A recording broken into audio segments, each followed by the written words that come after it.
Tech, Stéphane Zibi. Bonjour Elsa, bonjour à toutes et à tous.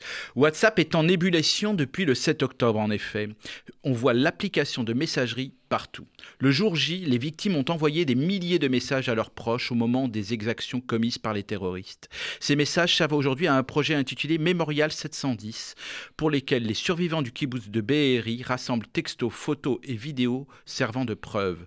Leur volonté est de créer des archives numériques de la tuerie autour d'une carte interactive, car WhatsApp était leur seule source d'information et de communication avec l'extérieur.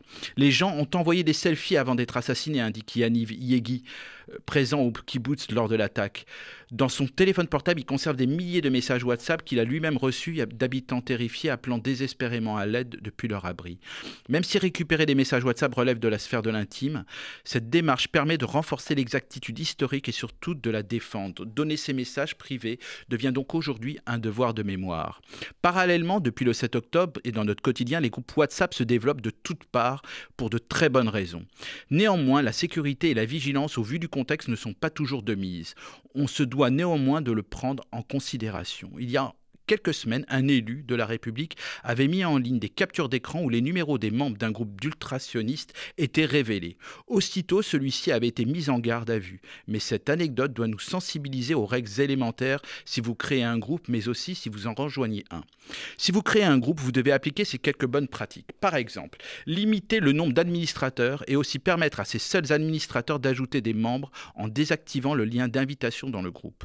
Si vous validez les identités des membres, la meilleure façon est de reproduire ce que vous faites en prenant l'avion pour Tel Aviv, en appelant en vidéo si possible l'interlocuteur pour valider sa présence en posant par exemple les questions comme à l'aéroport: bonjour, je suis administrateur du groupe Soutien à Israël et j'ai besoin d'avoir quelques informations. Comment t'appelles-tu? Comment connais-tu ce groupe? Qui connais-tu dans ce groupe, dans ta synagogue ou dans la communauté?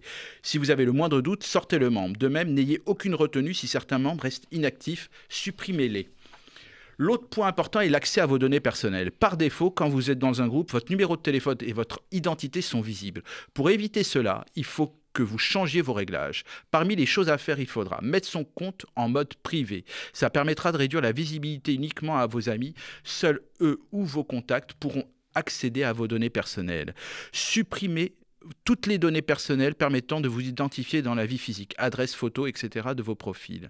Activez l'authentification à 2 facteurs. Ceci est un code envoyé sur votre email ou votre numéro de téléphone et idéalement activez la biométrie. Tout ceci a pour but de protéger votre compte contre une usurpation d'identité car malheureusement, c'est de plus en plus fréquent. Enfin, il est nécessaire de restreindre l'invitation à des groupes sans votre consentement.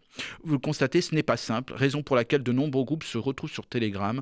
En effet, la confidentialité de base y est mieux maîtrisée. Malgré tout, WhatsApp est devenu un véritable outil de communication. Il devient indispensable à condition d'être bien utilisé. Cette messagerie devient plus utile que n'importe quel ordinateur aussi puissant soit-il, parce que la vitesse d'une information transmise à un plus grand nombre est tout bonnement inégalable. À la semaine prochaine.